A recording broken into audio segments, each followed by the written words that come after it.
Mania Sambojjhanga so that Tilasuma Sambojjhanga Sambojjhanga so that Poko Shini Jet Bedo Degree Piobi Piso Sondo Tissa Liva Ji Jong Yang Tu Palushi no Tissa Liva Dina Tu Pama Diara Download to Chontia Tissa Liva Digi Chontia Pava Digi Chontia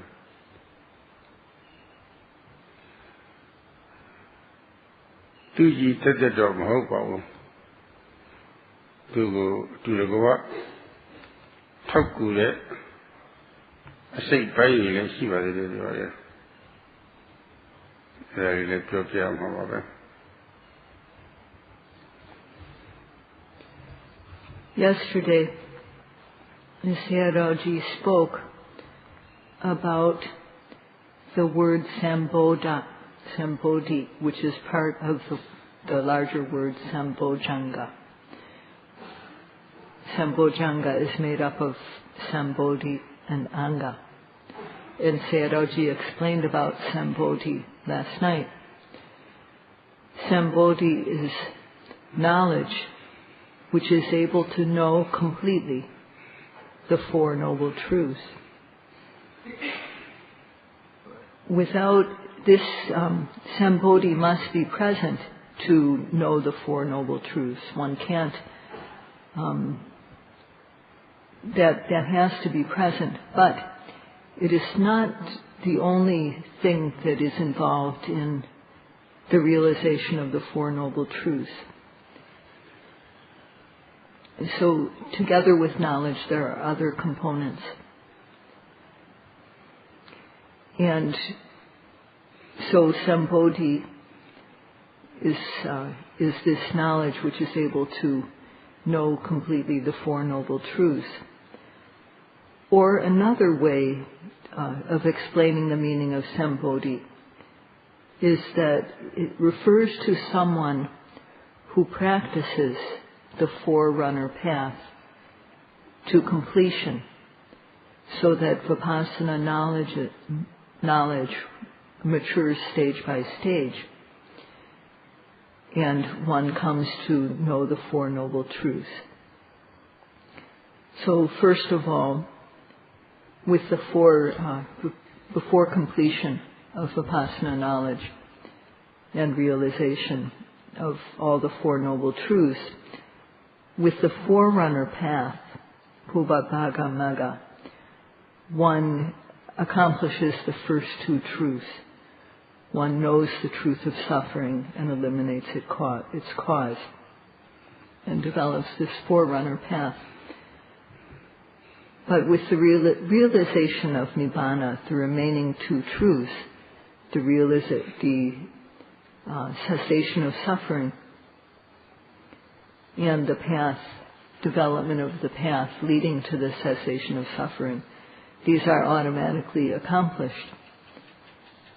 So one who knows this, who knows the Four Noble Truths completely, is called Sambodhi. And this word, prefix Samanta, it has a meaning comprehensively or completely, knowing all that is surrounding. So there are 7 causes which support this knowledge called Sambodhi. And if we take Sambodhi to mean knowledge, then these total of 7 factors are supporting factors. And if we take Sambodhi to mean a person, then it is a quality that person has, or a factor of that person. And that word in Pali is called anga. So together in Pali, Sambodhi and Anga, when they're combined, those two words are combined, it becomes Sambojjhanga. That's the word in Pali. Among the Four Noble Truths, as far as the two supramundane truths, one has to know how they are good. One has to know that they are two very delightful, noble truths. But the work that we do at first concerns the first and second noble truth, the two worldly truths. Whatever arises in one's body is the truth of suffering, dukkha satcha. We have to know this. We have to discern this. If we don't observe whatever arises in our being, then we won't know this truth of suffering. We won't know, or will know in the wrong way. There will be craving, tanha, and clinging, upadana. And thus there will be the cause of suffering. But when the truth of suffering arises, because one observes it with the practice of satipatthana, then there is knowledge. Knowledge arises. And this is the development of the forerunner path, Pubbapagamaga. And at that moment of knowledge, one is able to dispel the cause of suffering. One realizes momentary cessation, tadanga nirodha. And one also develops this forerunner path. So as Sayadaw-ji mentioned yesterday, with one action of knowing the first truth, the remaining three are accomplished. One knows the truth of suffering, dispels its cause, realizes cessation, and develops the path. So because the forerunner path is developed, and Vipassana knowledge develops stage by stage, when this Vipassana knowledge matures, then one realizes nirodha satcha, the truth of cessation. One realizes nibbana, or knows nibbana, with the noble path. So whatever arises in our being, whether we're throughout our day we're eating, drinking, lifting, moving, placing, tasting, touching, and so on, this all, one thing after another, flows like a river. This is called pavata. The sense experiences that happen all the time.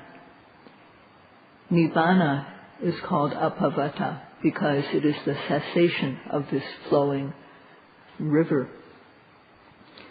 So this is nirodha. And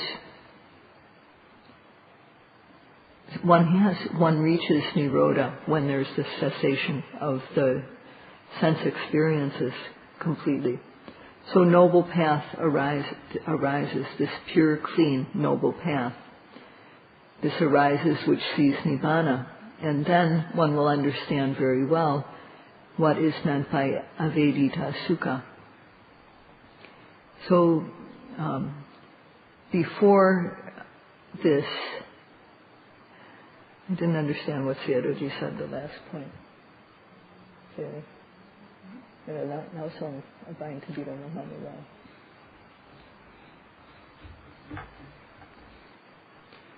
The Buddha used the word sukha. Sukha means peaceful and therefore happiness, satisfaction. Beings like this peaceful happiness, sukha kama dukkha ptikula, beings don't like suffering, and they like happiness and peace. This is the way of the world. This is the way beings are. This sukha has two varieties, and one involves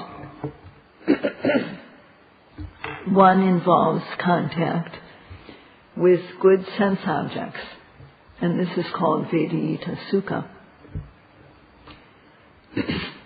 And the second type does not involve any contact with these six sense objects, six sense objects, and it is peaceful.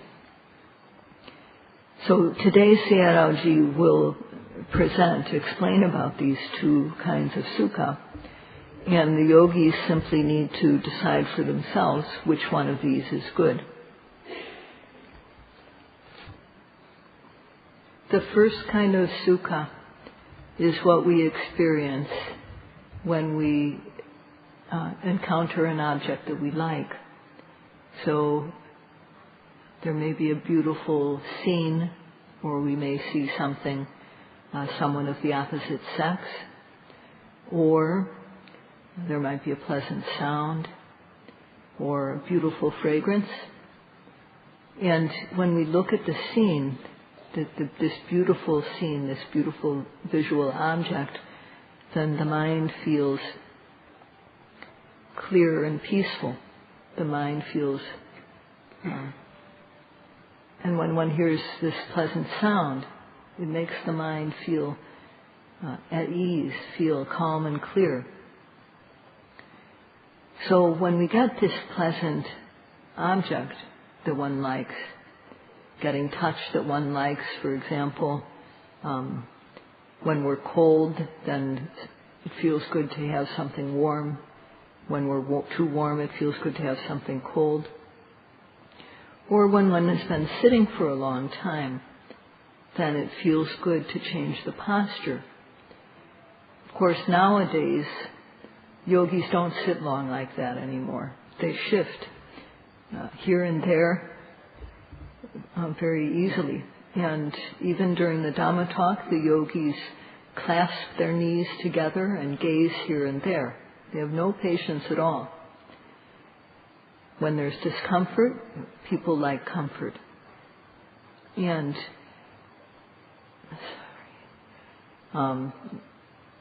so people like the touch of clothing, for example, the gentle touch of clothing. People like the touch, males and females like this type of touch among themselves. So, and also people like to imagine things. People like to, having an imaginary object also makes people feel happy. People feel some peaceful happiness with this. So these 6 types of objects, things which are good to see, hear, smell, taste, touch, think, imagine. When we experience these, there's a feeling. And this feeling is called Vedita Sukha, the happiness or peaceful happiness that comes from experiencing a sense object. And people think very highly of these, but the Buddha understood very well this experiential happiness, Vedita Sukha, and he understood what is wrong with it. And he said that it is not true peace. It is called Titi Sukha.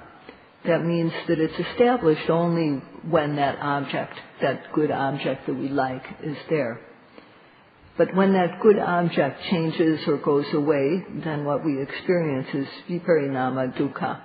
We experience the suffering of how things change. And sometimes people even really, when they're very attached to some type of experience, when they no longer have it, some people even die of the sorrow that they feel. So when one thinks that this type of sense experience is so good that one wants more and more, works to get more and more, then one only encounters more and more suffering. On the other hand, avedita sukha does not involve any type of sense experience. It doesn't involve any beautiful view, any pleasant sound, any fragrance, any taste or touch. No external touch, no touch between male and female, no thinking, no imagining. It's not as happiness that comes from contacting any of these objects. So it's a special type of happiness that is completely separate from sense contact. And it is also called santi sukha. And it's called santi sukha because there's no disturbance due to greed, hatred, and the other kilesas. It's a very cool, peaceful happiness. Human beings search for the sense objects that they like.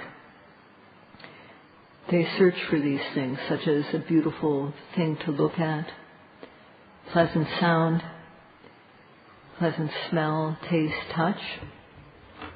They search for these objects, and the objects that one desires capture one.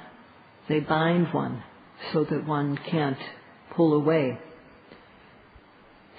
But in time, although one gains the object that one wants, in time these become boring.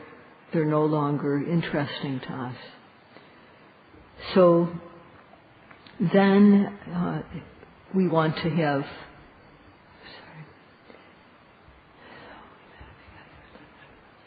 for example, how many hours can you look at a beautiful view?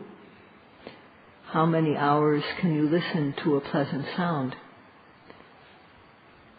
The same thing with smells, taste, touch, even between the opposite sex. So people get bored with the experiences, and one wants one kind of experience after another. So eventually this leads to many problems, including we think it means group sex, what Sayadaw spoke about, Ling Pao Piang Mu.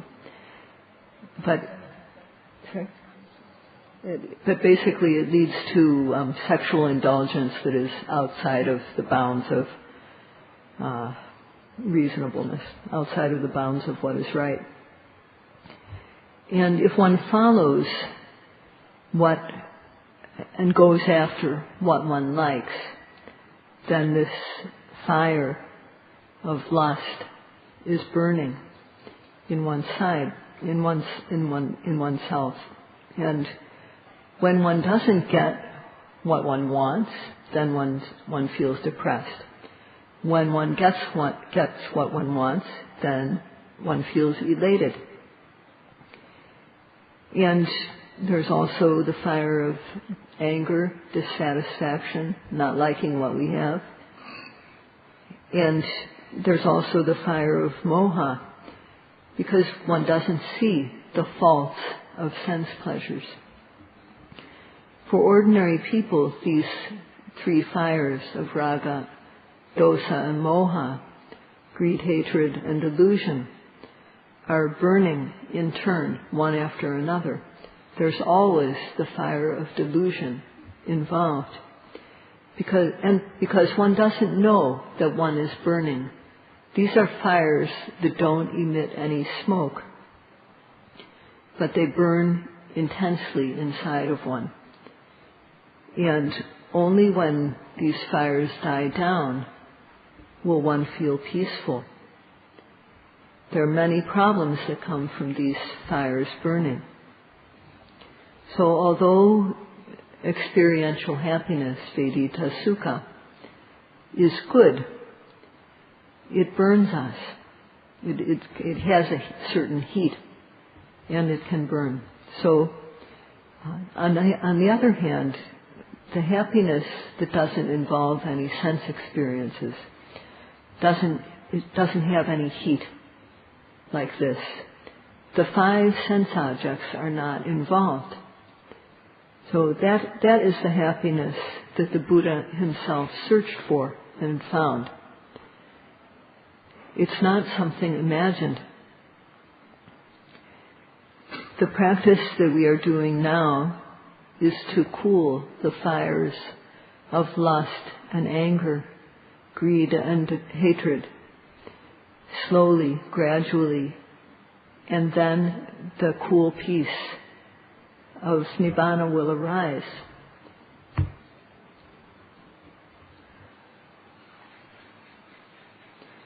Now we are practicing to make the kilesas of raga, dosa and moha, greed, anger and delusion, peaceful. The gross kilesas are being overcome with the training of sila. The medium level kilesas are being overcome with the training of samadhi. And the refined kilesas are being overcome with the training of wisdom. So this is the path that leads to avedita sukha, or it is the path to gain santi sukha. The Buddha himself followed this path and found that type of happiness. So for people who don't experience this type of happiness, by way of comparison, try to find a happiness like this in the world. And here's an example. Imagine that there's a person. The person has money, and for that person it's easy to get nice things to look at, pleasant things to listen to, beautiful things to smell, great things to eat, pleasant things to touch. That person has no difficulty obtaining what he or she wants. But experiencing these things again and again gets to be tiring, gets to be boring. Can you experience these things 24 hours a day? No. You have to take a rest. So the person goes to bed. They go to bed in their own bed and they go to sleep. And imagine that this person is sleeping quite soundly. And someone in his or her household comes and brings one of the things that he or she likes and wakes him up or her up. How does that person feel? That person will not be at all satisfied because he or she was having a good, peaceful sleep. And when the person wakes up, not being woken up, but it wakes up after having a sleep like that, they even praise such a sleep. What a good sleep I had. However, if you were to ask, that person would not be able to explain if you asked, well, what's good about it? However, that person knows, and we know when we sleep well, we know that this exists. It's not something that can be explained. It's also something that can't be denied. So the happiness of a good sleep is something that happens in the world that is like the happiness that does not involve sense pleasures. So in the happiness of sleep, we're not seeing something beautiful, we're not hearing a nice sound, not smelling the beautiful jasmine flowers, not tasting good food, and we're not even aware of the soft bed. In fact, after one falls asleep, one might as well be on the ground or on the floor. So none of the things that one likes are being experienced during sleep, during this nice good sleep. There's not even imagination going on. So this sound sleep is a type of happiness that happens without involvement of the six sense objects. And this is the one type of happiness in the world that is like the happiness of abhedita sukha. When one works all day to get money so that one can provide for one's family things like clothing and shelter and food. One works all day, and at the end of the day one is both tired and hungry. So one comes home from work feeling both hungry and tired. So what will one do first? Go to bed and take a rest? Or will one have something to eat? And of course, there may be some people who are very fond of food and they will eat first. However, most people will probably first go to have a rest. And what happens when one has a rest, after one goes to sleep both tired and hungry, but when one wakes up, one feels energetic and fresh. One both gets rest and one's hunger is relieved because of the rest. And Sayadaw himself experienced this, although it was not because he was tired out from working for his family, such as a wife and children. But he experienced how, after a good sleep, he felt both energetic and fresh. And so this type of happiness, this type of peace comes without any involvement of sense objects. And because we hear people say, what a good sleep, we know that it is good, because this is how people describe a sound sleep. So we know that this is good, and still we are not able to explain what this happiness is. However, one can't deny that it is good. And when we practice satipatthana, if we do so according to the instructions, respectfully, meticulously, continuously, one can gain this type of happiness. And for someone who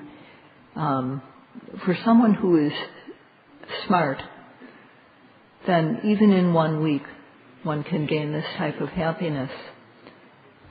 In 2 weeks, in 1 month, one can gain this. So one needs to work according to the instructions. And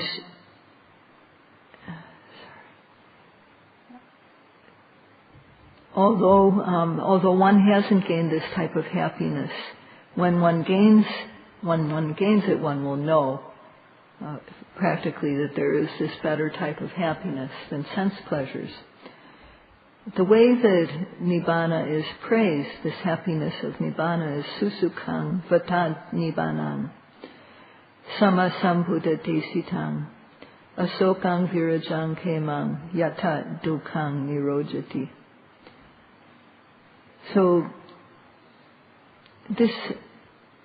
in Nibbana, suffering is not present. In Nibbana, suffering comes to an end. There's no obvious form of suffering. There's no suffering due to something changing. There's no suffering of sense experience.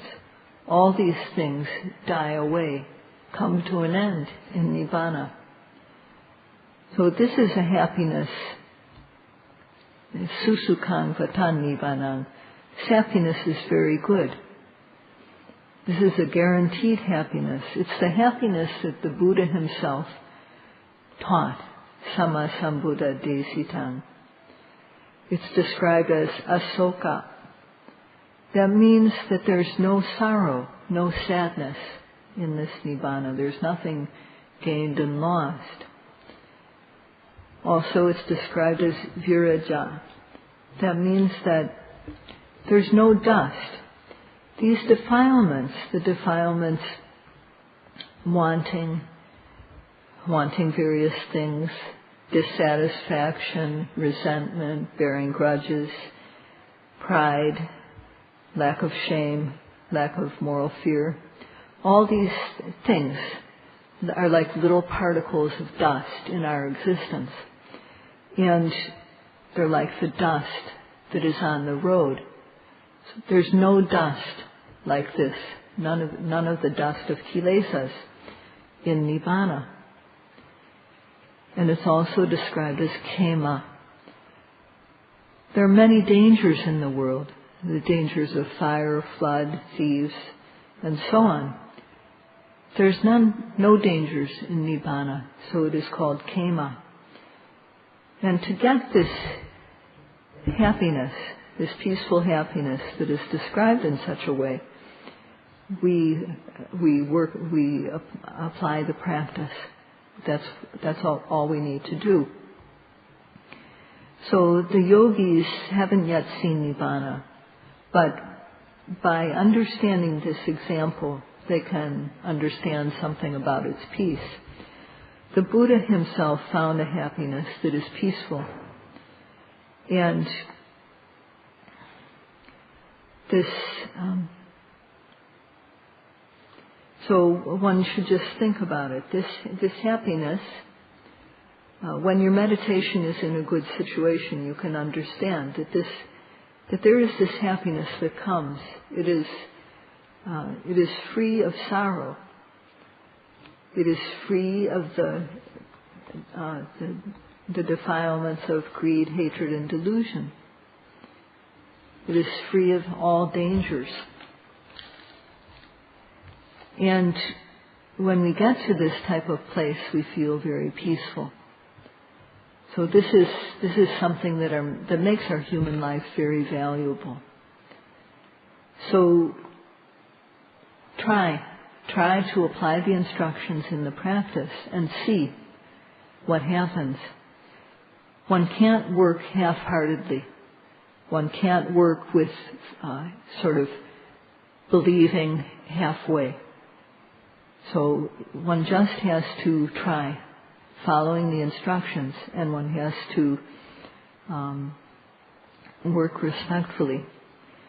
So today, Sayadaw-ji has spoken about what it is that this knowledge called Sambojjhanga takes as its object, and also the person who gains this knowledge of Sambojjhanga. So in order to gain this knowledge of Sambojjhanga, there are supporting factors that arise together with it. And tomorrow Sayadaw-ji will explain about these supporting factors. And he will also explain how, when the mind is elated, what factors need to be boosted. When the mind is depressed, what factors need to be boosted. So this is all for today. Sadhu, sadhu, sadhu.